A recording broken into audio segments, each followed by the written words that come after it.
কি এত জল? এ কাজল চোখে কেন করে টলমল? ও কিছু না। তুমি আমার কাছে কিছু লুকোতে চাইছো। শোনো ঝিলিক, সমস্যার সমাধান করাটাই হচ্ছে আমার কাজ। এবার চট করে বলে ফেলো তো, তোমার সুখের জন্য আমি মরতেও রাজি।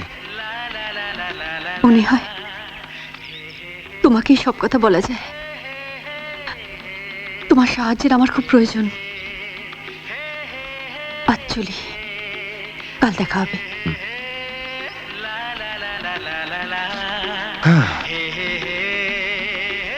আমি তোমার জন্য অপেক্ষা করে থাকবো ঝিলিক। ঠিকানাটা আমি মোটামুটি জানি। ঝিলিকের মামা এসে আমি কি একটা গ্রামের নাম যেন বলেছিল। ঝিলিকের মামা আরো বলেছিল যে ঝিলিকের বিয়ে দিয়ে বিয়ের ছবিটা আমাকে দিয়ে যাবে। আচ্ছা, তুমি কি একবার খোঁজ খবর নেবে? যা বলবে। বলো ঠিকানা বলো। ঠিকানা বলতে সঠিক ঠিকানাটা আমি জানি না। কি একটা গ্রামের নাম যেন বলেছিল।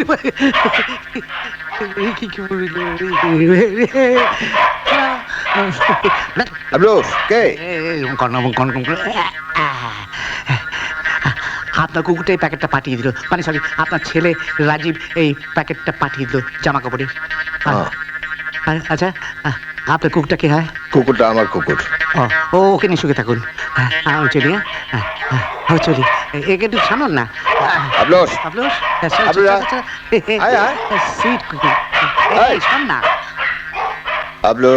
শিবপুর না, শক্তিগড়। হ্যাঁ, ওখানে তো ল্যাংচা পাওয়া যায়।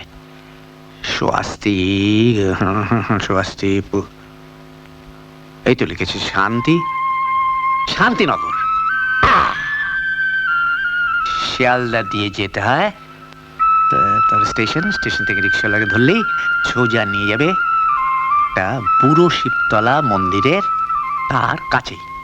ওং নমঃ শিবায় শান্তায় কর্ণত্রায় হিতবে নিদয়ামি চাত্মানং তং গতি পরমেশ্বর ধ্যায় নিত্যং মহেশং রজত গিরিনিভং চারুচন্দাবত সংরত্নং করুজ্জ্বলং পরশুমেঘভাবিত্যং হস্তং প্রসন্নম। জয় ভগবান দেবাদিদেব মহাদেবায় নমঃ। মহাদেবায় নমঃ, শিবায় নমঃ। মা বাবা,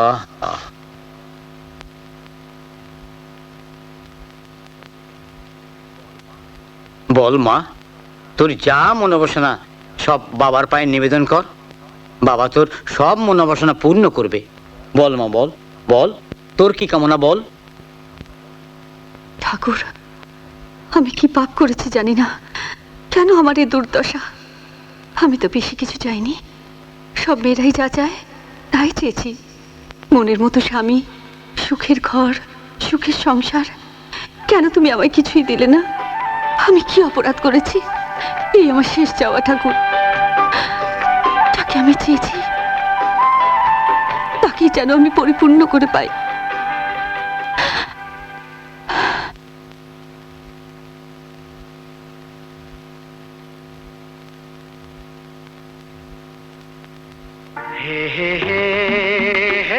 ঝিলিক, ঝিলিক তুমি যেও না ঝিলিক। আমি তো আগেই বলেছি আমি একা ঝিলিক, বড় একা। আমি তোমার পাশে আছি, পাশে থাকবো, শুধু তুমি আমায় ছেড়ে যেও না ঝিলিক, কোনো দিন যেও না।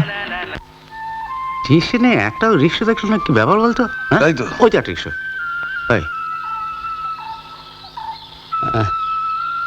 ঘুমাচ্ছে রে। এই যে ভাই, এই ওই জায়গাটার নামটা কি বলতো? বুড়ো শিবতলা। হ্যাঁ, বুড়ো শিবতলার মন্দিরটা কোথায় বলতে পারেন? ওই দিক থেকে সোজা চলে যান, পেয়ে যাবেন। সোজা পুকুরে?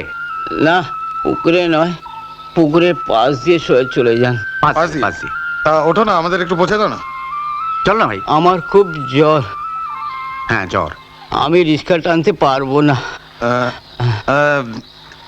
এখানে তো আর কোনো রিক্সা দেখতে পাচ্ছি না। সবাই মহাজনকে টাকা দিতে গেছে আজ। 1 ঘন্টার মধ্যে রিক্সা পাবেন না বাবু। 1 ঘন্টা? কি করবি? কিরে ভম্বল, জমার টাকা দিতে গেলে না যে বড়? সকাল থেকে খুব জ্বর বাবু, রিক্সা টানতে পারিনি। রাস্তায় যখন বেরিয়েছিস টাকা তখন তোকে দিতেই হবে। সত্যি বলছি বাবু, এখনো পর্যন্ত পড়া একটাও খাটিনি, কিচ্ছু খাইনি সকাল থেকে। সকাল থেকে কিছু খাসনি? না। তাহলে মারি খা, তোকে আজ যা ছাই মেরেই ফেলবো। মার। মারবেন না, ও বাপ দেবে টাকা। মারবেন না। মারবেন, আমার লাগছে বাবু, আমার লাগছে, আমাকে ছেড়ে দিন, আমাকে ছেড়ে দিন। ভাই, এই যে ভাই, একটা অসুস্থ লোককে এইভাবে মারছেন কেন? মারছেন কেন? বেশি কথা না বলে ফুটুন এখান থেকে, নইলে আপনাদেরও পিটবো। আমাদের পিটবেন? হুম, পিটবে। চল চল।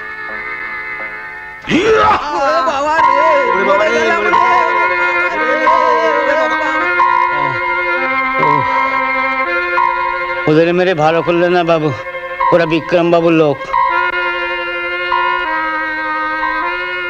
বিক্রম বাবু? কি এত বড় সাহস আমার ছেলেদের গায়ে হাত তুলে? কে ছেলে দুটো? চিনি না, এই গায়ে আগে আর কখনো দেখিনি। তারা বদদা, বলুন। আপনি এদের সঙ্গে যান, ঠিক আছে। গিয়ে দেখুন ছেলে দুটো কে, কেন এই গ্রামে এসেছে, এরা কি চায়। আমরা একটা মেয়ের খোঁজে এসেছি। মেয়ের খোঁজে? হ্যাঁ, মেয়েটা কিছুদিন আগে কলকাতা থেকে এখানে এসেছিল, ওই তারাপদ বাবু নামের একজন ভদ্রলোকের সঙ্গে। তারাপদ বাবু মানে মেয়েটির মামা? আপনি চেনেন নাকি তারাপদ বাবুকে? শুধু আমি কেন, ওই নোংরা লোকটিকে গায়ের সবাই চেনে। উনিই তো টাকার লোভে গ্রামের মহাজন বিক্রম বাবুর সঙ্গে মেয়েটির বিয়ে দেবার জন্য উঠে পড়ে লেগেছেন, কিন্তু মেয়েটি কিছুতেই রাজি হচ্ছে না। কিন্তু আপনি কি ব্যবস্থা নিচ্ছেন, মানে what step you are taking? এই গায়েরই একটি ছেলে অজিত মেয়েটিকে আগলে রেখে দিয়েছে। সম্ভবত ওরা দুজন দুজনকে ভালোবাসে, ভবিষ্যতে বিয়েও করবে। মেয়েটি তাহলে সুখী হবে। Are you quite sure about that, sir? আপনারা মেয়েটির খোঁজ করছেন কেন? আমরা একসঙ্গে কলেজে পড়তাম, এই গ্রামে আমরা একটা বিশেষ কাজে এসেছিলাম, তাই আর কি। মানে এখন দেখলে চিনতে পারবেন।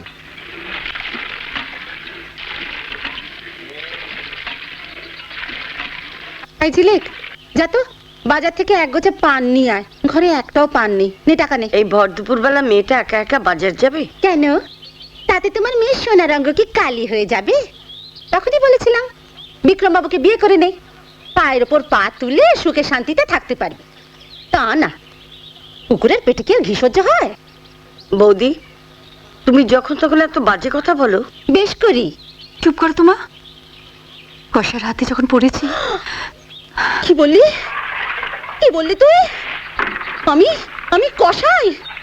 যত বড় মুখ নয় তত বড় কথা। দাঁড়া, দেখাচ্ছি মজা তোর, দাঁড়া। আজ তোদের একদিন কি আমার মেরো না, মেরো না, আমাকে মেরো না, মেরো না। যা এক্ষুনি পান নিয়ে আয়, যদি দেরি করিস না তাহলে আবার ঝাঁটা পাটা।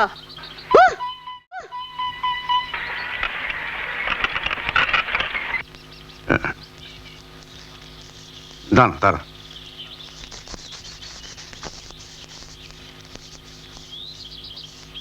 মাসিমা? কি চাই এখানে? না মানে আপনি এখানে এইভাবে বাসন মাজছেন? হ্যাঁ, আমি আর ঝিলিক দুমুঠো খাবারের জন্য এখানে ঝিগড়ি করছি। এটাই তো চেয়েছিলে তুমি আর তোমার বাবা? না মাসিমা, বিশ্বাস করুন, আমি ভাবতেও পারিনি কি। আমি কোনো কথা শুনতে চাই না, তোমরা চলে যাও এখান থেকে, যাও বলছি। কে? কি এরা? এরা কারা? কলকাতা থেকে এসছে, রাজীব, অশোক। কি চাই তোমাদের? কার অনুমতিতে এ বাড়িতে ঢুকেছো? যাও, বেরো, বেরো এ বাড়ি থেকে। কলকাতার ছেলেদের মতলব আমি খুব বুঝি। ঝিলিককে একবার ডেকে দিন, ওর সঙ্গে একটা কথা বলেই চলে যাব। ঝিলিক বাড়িতে নেই, আর থাকলেও দেখা হবে না। দেখা তো আমাদের হবেই, আর তখন আপনি বুঝতে পারবেন, জানতে পারবেন আমরা কে, কিসের জন্য এখানে এসেছি, আর কি মতলবে এখানে এসেছি, সব বুঝতে পারবেন। বিনে পয়সায় দুজন অসহায় মেয়েকে খাটানোর দিন আপনার শেষ হল। মাম্মিমা, রাজীব চল। চলে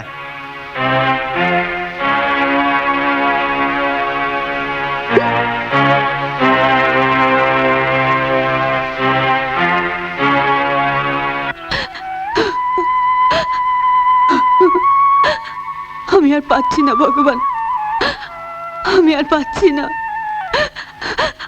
আমার মরাই ভালো, আমার মরাই ভালো।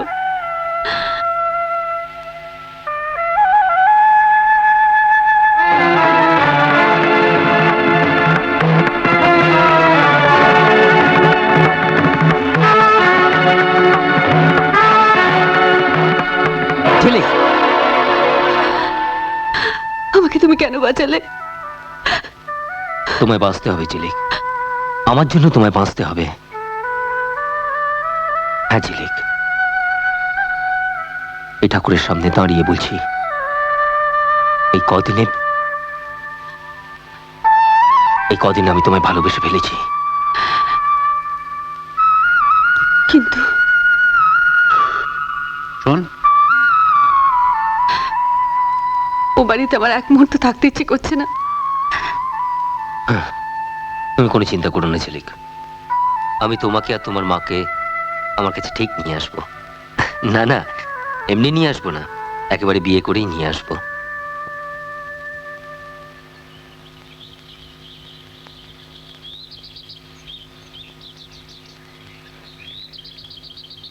রাজীব না? আপনাকে চিনতে পারলাম না। আমি তারাপদ ব্যানার্জি, ঝিলিকের মামা। মামা, শকুনি মামা। কি বললে? কিছু না। তা ওদের কলকাতা থেকে নিয়ে এসছেন কেন, ঝি বানাতে? রাগ করছো কেন? এদিকে এসো, কথা আছে। না, আমি তোমার কোনো কথা শুনবো না। তোমাকে ওরা এভাবে মারবে আর আমি চুপ করে থাকবো?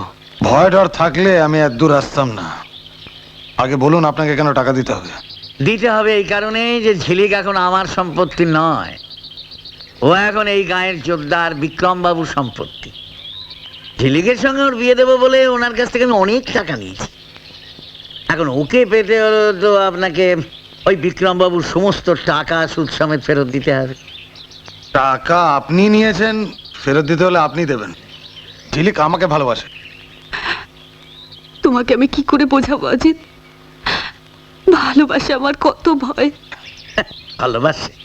ওই একটা শরীর নিয়ে কজনকে ভালোবাসবে? হ্যাঁ, দেখলে না মন্দিরের মধ্যে শিব ঠাকুরের পাশে বসে ওই যে বগারেশ্বর অজিতের সঙ্গে কিরকম প্রেম চালাচ্ছে। আমি কতবার বারণ করছি, কিছুতেই শুনছে না। শুনছে ও নাকি ওই ছেলেকে বিয়ে করবে। বিয়ে করবে? তুমি কোনো চিন্তা করো না ঝিলিক, খুব শিগগিরই ওই শয়তান বিক্রমের খেলা আমি শেষ করে দেব। তুমি সুখী হবে তো? না অজিত, ভালোবাসা আমার সয় না। আমার ভাগ্যে তোমার হয়তো কোনো ক্ষতি হতে পারে। আজ তুমি বাড়ি যাও, ঠিক সময় আমি তোমার সঙ্গে দেখা করে নেব। যাও।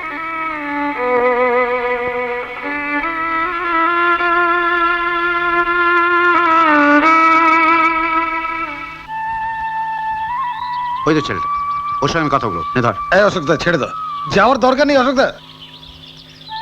এই যে, আমায় কিছু বলছেন? আপনি কদিন চেনেন ঝিলিককে? কিন্তু আপনাদের তো ঠিক চিনতে পারলাম না। আমরা কলকাতা থেকে এসেছি। ও, বেড়াতে এসছেন? না। তবে রাজীব আর ওর বন্ধুত্বের সঙ্গে দেখা করতে এসেছিল, আমি ওদের তাড়িয়ে দিয়েছি। তুমি ওদের তাড়িয়ে দিলে? তা তাড়াবে না তো কি জামাই আদর করে ঘরে বসাবে? রাজীব কি বলতে এলো একবার শুনলে না মা? খামোখা অতগুলো মিথ্যে কথা বলতে গেলে কেন? হ্যাঁ, নিজের কানেই তো শুনলি ঝিলিক ওই অজিত ছেলেটাকে ভালোবাসে। না না না, ঝিলিক সে কথা বলেনি। ভালোবাসার কথা বলেছিল অজিত, বুঝলি? যেমন সুনীল বলেছিল।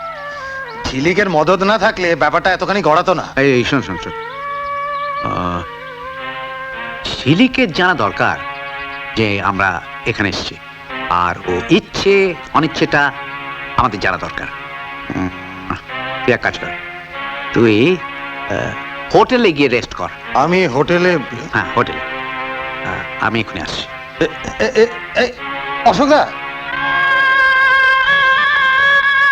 কোথায় যাচ্ছিস? আমি একটু দেখে আসি রাজীব ওরা কোথায় গেল। আমি বলছি তুই যাবি না। না, আমাকে যেতেই হবে। তোর সাহস তো কম নয়। আমি বারণ করা সত্ত্বেও তোকে আজকে আমি একেবারে মেরে ফেলবো। তুমি আবার এসেছো এই বাড়িতে? যাও, বেরিয়ে যাও। বেরিয়ে যাব, তার আগে ঝিলিকের সঙ্গে কয়েকটা কথা বলে যাব। না, ও তোমার কোনো কথা শুনবে না। ওর মামি ওকে মারছে, তাতে তোমার রাগ হচ্ছে কেন? তোমার বন্ধুর বাবা যখন আমার স্বামীকে চোর অপবাদ দিয়ে মেরেছিল, তখন কি করেছিল তোমার বন্ধু? সেদিন কিছু না করলেও পরে করেছিল। বাবার সম্পত্তি বাড়ি ছেড়ে ঝিলিকের খোঁজে বেরিয়ে পড়েছিল। সেটাই কি যথেষ্ট প্রতিবাদ নয়? এর চাইতে আর কি বেশি করতে পারে আমার বন্ধু? ও ঝিলিককে আগে যেমন ভালোবাসতো, এখনো তেমনই ভালোবাসে। রাজীব কোথায়? ও এখানে এলো না কেন? ওকে বলো আমি আর পাচ্ছি না, আমাকে পাপপুরের থেকে নিয়ে যেতে। কি? এটা পাপপুরি? এটা পাপপুরি? তুমি এখানে? ঝিলিককে জানাতে এলাম এই লঙ্কাপুরি থেকে সীতা উদ্ধার আমরা করব। হুম।